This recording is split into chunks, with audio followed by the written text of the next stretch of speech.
Welcome to the Scottish Rite Journal podcast, an audio presentation of the Scottish Rite Journal, brought to you by the Supreme Council of the Scottish Rite, Southern Jurisdiction, Mother Supreme Council of the World. This week's article is House of the Temple Collections Room Complete and Already at Labor by Olivia Curcio, Museum Curator at the House of the Temple, and comes from the July-August 2024 issue of the Scottish Rite Journal.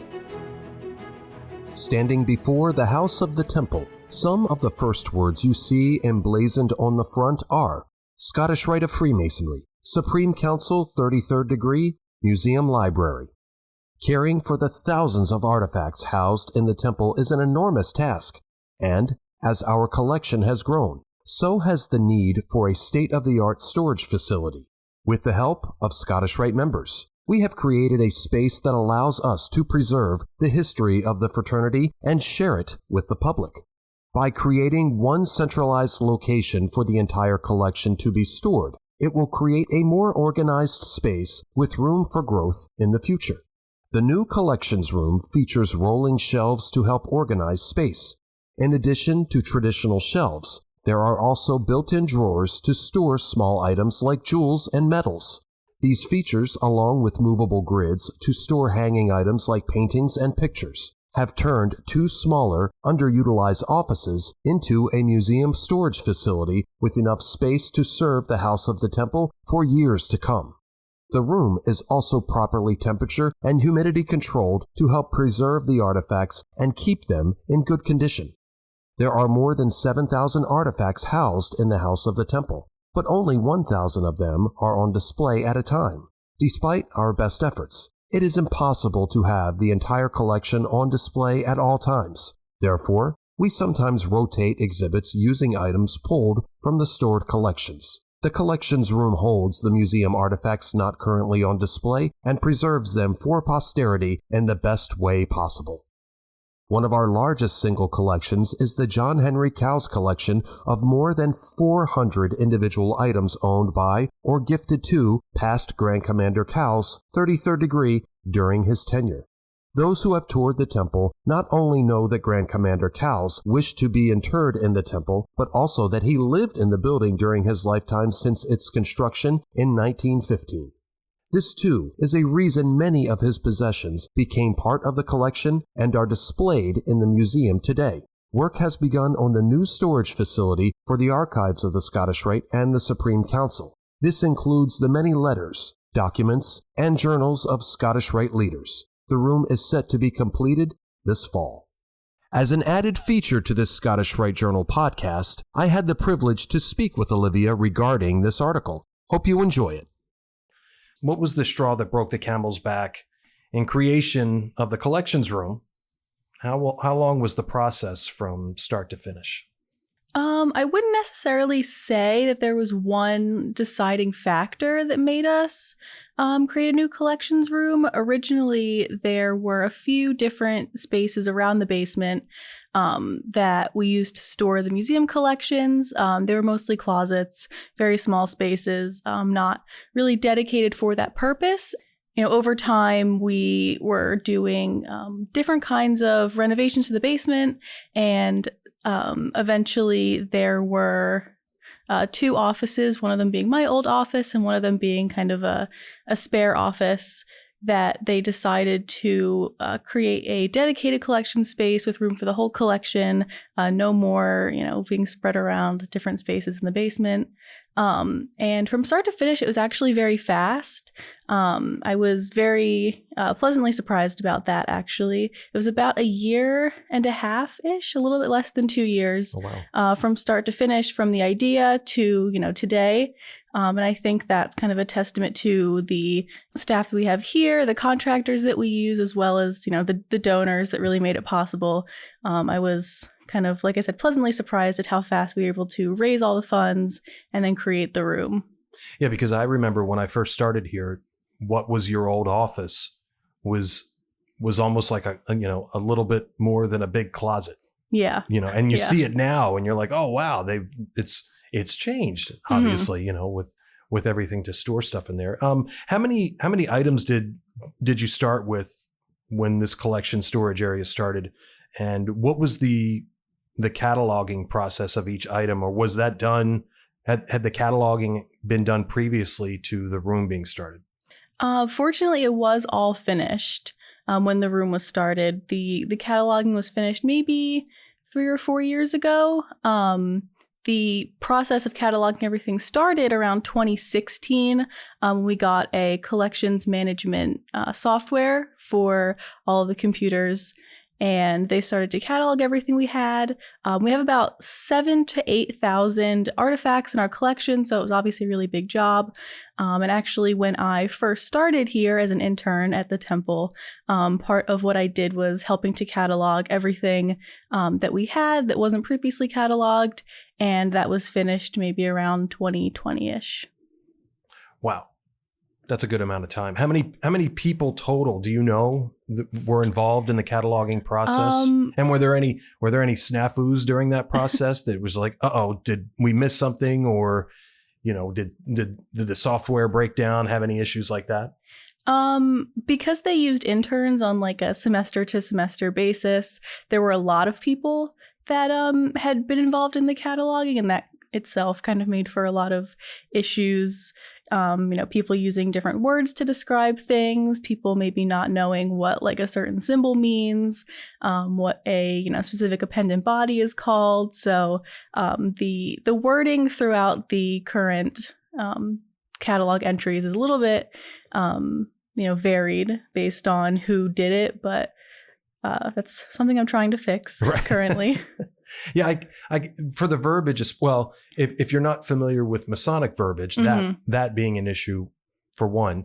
Two, if one person has a certain way of looking at things compared to how you look at things, you're looking at what they just entered and going, what is this? Yeah, exactly. Was it just written cataloging, or were there pictures taken of the artifacts as well? There are pictures in there as well, okay, which definitely helps for sure when identifying things. Right. Multiple pictures or just one typically? Usually a few, right. Depending on what the item is, okay, like front and back, that sort of thing. Are the items stored here specific to just the Scottish Rite, or are there items from appendant bodies stored there? I remember when you were putting together the Families of Freemasonry room, and just seeing your desk loaded with everything. As a matter of fact, there was the one time that I came in and you'd received a box. I don't remember specifically where it came from, but it was full of Shriner ceramics that weren't packed particularly well. Mm-hmm. And you did an exceptional job on gluing a lot of that stuff back together. I remember seeing it pre and post, and was just like, I mean, I could see where it was glued, but it wasn't poorly done at all. It looked great. Thanks. I would say the majority of our collection is Scottish Rite related, or things that aren't necessarily Masonic, but they were like owned by someone in the Scottish Rite or donated by someone in the Scottish Rite. So like I said, that's about a majority. However, we do have a lot of appendant bodies that we have represented here, like you said, in the Family of Freemasonry exhibit, which is our newest exhibit.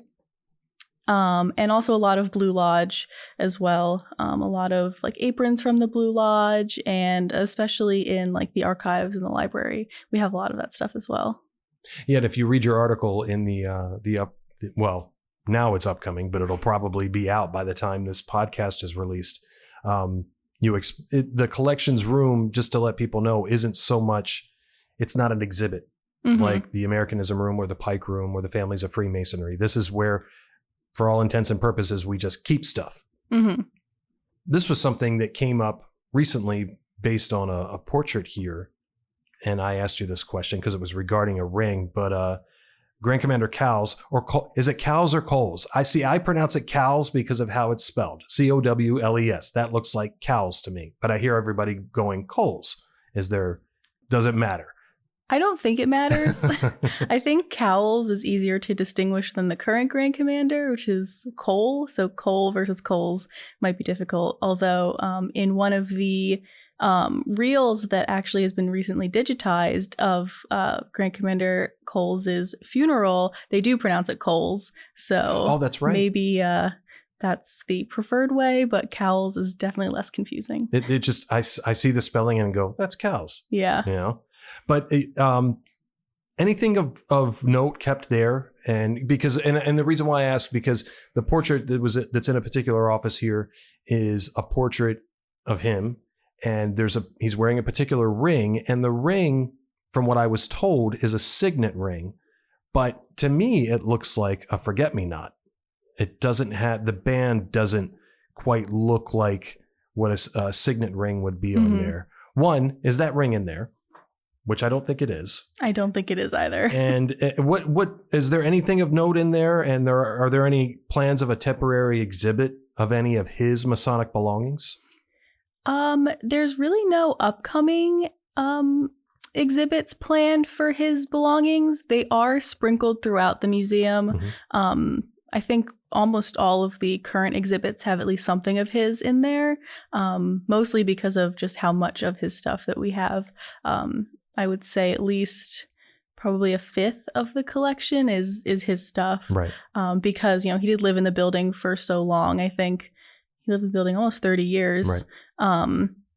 So we have a lot of his stuff, and he was the most traveled Grand Commander. He visited every Grand Lodge in the world. I think he traveled something like 700,000 miles during his time as Grand Commander. So he amassed a lot of really interesting things from other countries. And he has a really great collection of photo albums and journals from all of his travels. I think there's like 40 volumes. Oh, wow. We work in a museum. Mm-hmm. That's what I tell all my friends, family. I work in a museum. I don't, I have an office. It's got stuff that belongs in the museum in here. And there's so many things always on display, with this collections area being more of a housing area, safe, sound, climate controlled, all that stuff.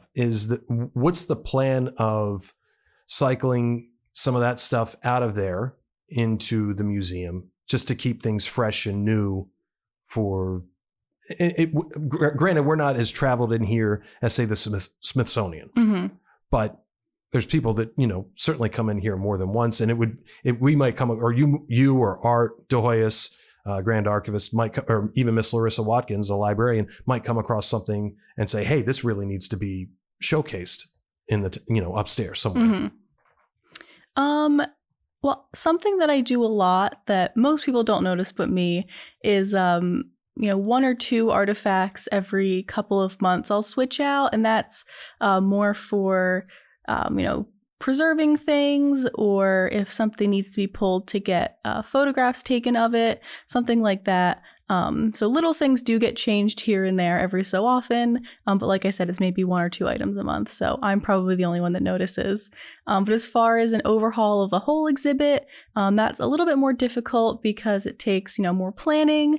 And like you said, some people do come more than once, but a lot of times, especially members will come to that temple one time, during their membership. And so we like to keep some things the same to kind of keep the continuity for all of the members when they visit, but definitely also keeping things fresh. So I would say, as far as a whole overhaul, maybe only every 3 to 4 years so.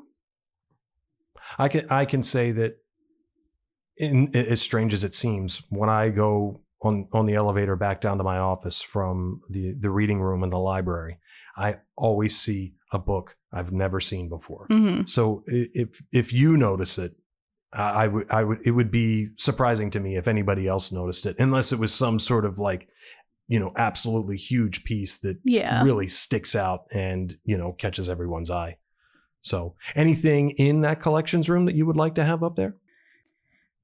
We have a lot of really cool ceramics in the collections room. We already have a lot on display, but there's a lot in the collections room that are pretty cool.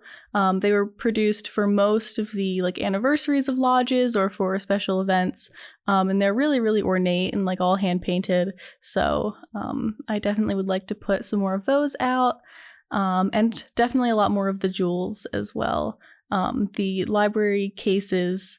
That exhibit used to be full of jewels, but we tried to make it a little bit more relatable to the library. So now it's more books and documents and things.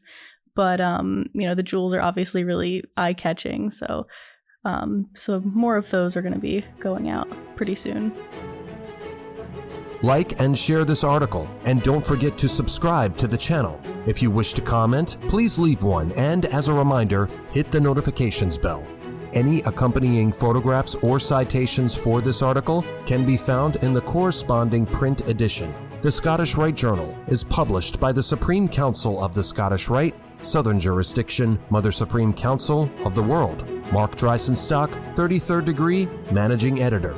I'm your host, Matt Bowers.